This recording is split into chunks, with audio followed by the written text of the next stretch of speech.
In this video, I'm going to be focusing on a statue that pays homage to Iron Man's early appearance in Marvel Comics. So let's get started.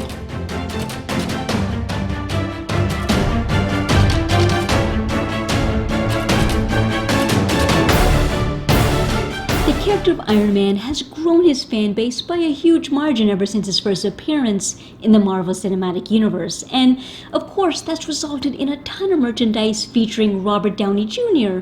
as Iron Man, which makes this statue next to me a little unique because it represents Iron Man from the comic books.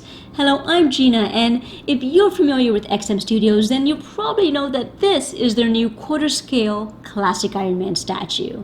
Now, by now you've probably seen a few photos of this guy online, but in this video I'm going to provide you with a 360 view of this statue, and I'm also going to provide you with my full thoughts on everything ranging from his portraits, his sculpted armor, and even his light-up arc reactor.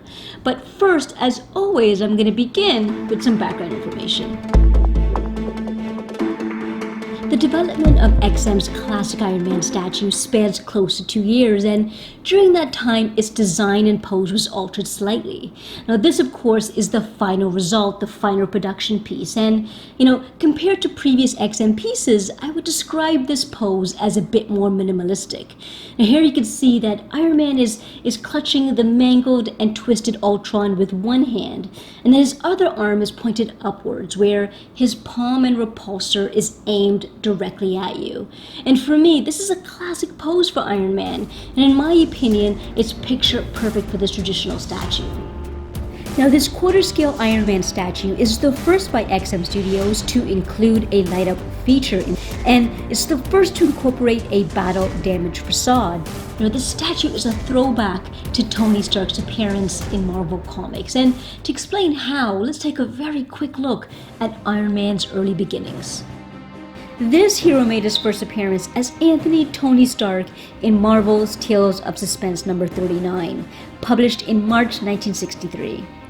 Now Tony's original costume was a colossal gray armored suit designed by Jack Kirby.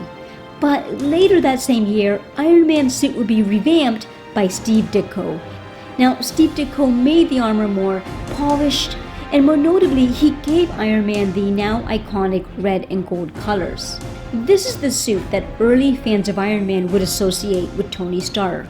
And by reviewing Steve Ditko's artwork on Iron Man from the 1960s, you can really begin to appreciate this statue's classic connection to the character. Now, the modest pose, or as I described it earlier, the minimalistic pose on this piece, is supplemented really nicely with pockets of detail scattered all throughout, and especially with the portraits, and I'm going to talk about that next. So this classic Iron Man statue comes with two portraits, an unmasked portrait and a helmet portrait. And of course, up to this point, I presented the statue with the unmasked portrait. And if you can't already tell by my big smile, I absolutely love this unmasked portrait. There's nothing I would change. Even with these glaring lights beaming down at the statue and on this portrait, it still has a very natural and soft texture to it. Now looking more closely at the unmasked portrait, I gotta say that this portrait was one of the reasons why I got the statue.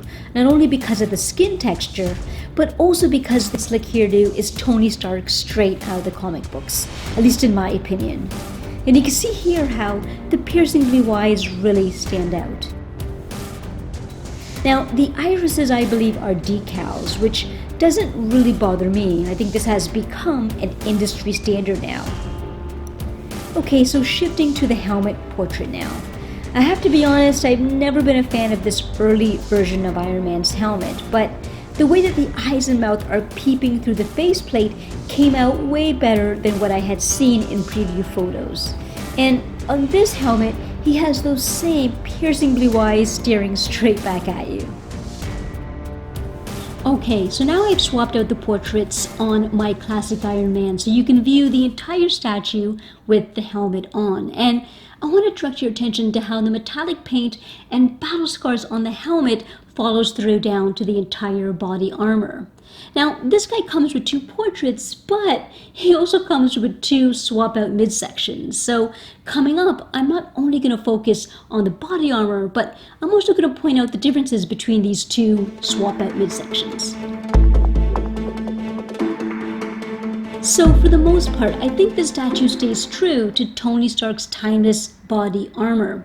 However, this armor does deviate just a little bit from the classic Iron Man that we know from the comic books, and most notably that's with the sculpted muscles. Now, these muscles are accentuated dramatically in the arms, chest, and legs, and I can completely understand how some Iron Man purists may not be impressed with this over-the-top muscle tone.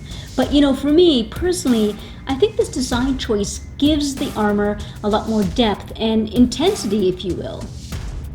Now, I'm going to delve into the body sculpt in just 1 minute, but first I want to point out the metallic paint on this statue. Now, the paint finish is very close to XM's Mark 7 Iron Man statue, which I also own.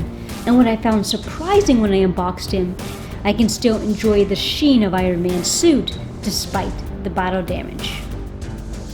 Alright, so for your viewing pleasure, here's a close-up shot of the arc reactor, the heart of Iron Man, if you will. Now, collectors have been begging XM Studios to add a light-up feature on their Iron Man statues, and finally, here it is. And overall, I'm happy with its brightness. Now, the on-off switch is located at the back of the piece, and it can be easily swapped out with a non-light-up arc reactor. Okay, so back to the sculpt of the body armor. And so far, I've shown you the more modern chest piece. And what I found really underrated about this chest piece is the air intake system and the articulated vertebrae at the back. Alright, so let's switch to the second chest piece. This is what collectors have been calling the more classic chest piece. Its sculpted muscles are curved, and it lacks the bells and whistles of the other chest piece. Okay, so I want to make sure and show you the classic Iron Man assembled with the second chest piece. And this one, of course, has the more curved, sculpted muscles. And I have to admit, though, that when I first unboxed the statue, I had some difficulty appreciating the differences between the 2 chest pieces. But now that I've had this statue for a few weeks, I think I've grown a bit more fond of the other, more modern chest piece. I really like the square robotic sculpt of the muscles on that other chest piece. Okay, so I'm making my way down the statue, and so far I've covered the portraits, the body armor, so you know what's coming up next. I'm going to talk about the base. So this is what I like to refer to as the Ultron-inspired base, because we have Iron Man grasping a destroyed and mangled Ultron almost like a trophy. And obviously Tony Stark is the victor in this battle. Now, some collectors have reported issues of their Iron Man hand not being in close enough proximity to Ultron, but in the piece that I received, this does not seem to be much of an issue, and I promise I'm going to show you some close-up shots of the hand in just a bit. But first I want to point out the relatively small size of this base compared to previous XM pieces. But despite the small size, there's still a ton of detail packed on here. It takes a while for your eyes to pick up all of the mangled pieces of Ultron that's scattered throughout the base. Now at the front of the base, we have what I assume is Ultron himself, the evil android mastermind. Now the sculpt spilling out is really dynamic, and it fits well with Iron Man gripping him from above. And speaking of grip, as promised, here's a close-up shot showing the contact between Iron Man's hand and Ultron's head. Now on my production piece, there's a very small distance, and from most prominent angles it's not noticeable, but I certainly need to acknowledge that other collectors have reported a larger gap. Okay, so finally, let's zoom in on the rear of the base, and it has exposed wires casted out in full view. And perhaps what's even more notable is that we have a forearm that's pointing upright through the wreckage. It's almost like a memento or souvenir reminding you of the mayhem that has just occurred.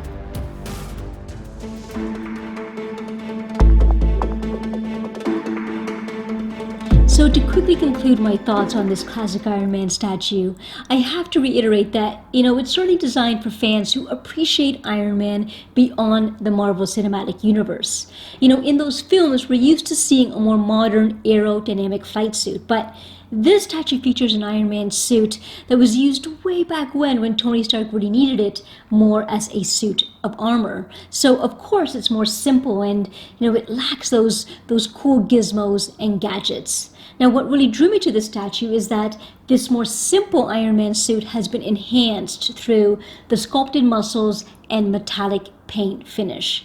And in my opinion, the real cream of the crop is this unmasked portrait. I think it's a perfect rendition of Tony Stark from the comics. Now at this point in the video, I have to remind you to go search the web and investigate what other collectors are saying about this classic Iron Man statue. And on that note, I want to thank you for listening to my opinions on this piece. I really hope you enjoyed this video. Take care.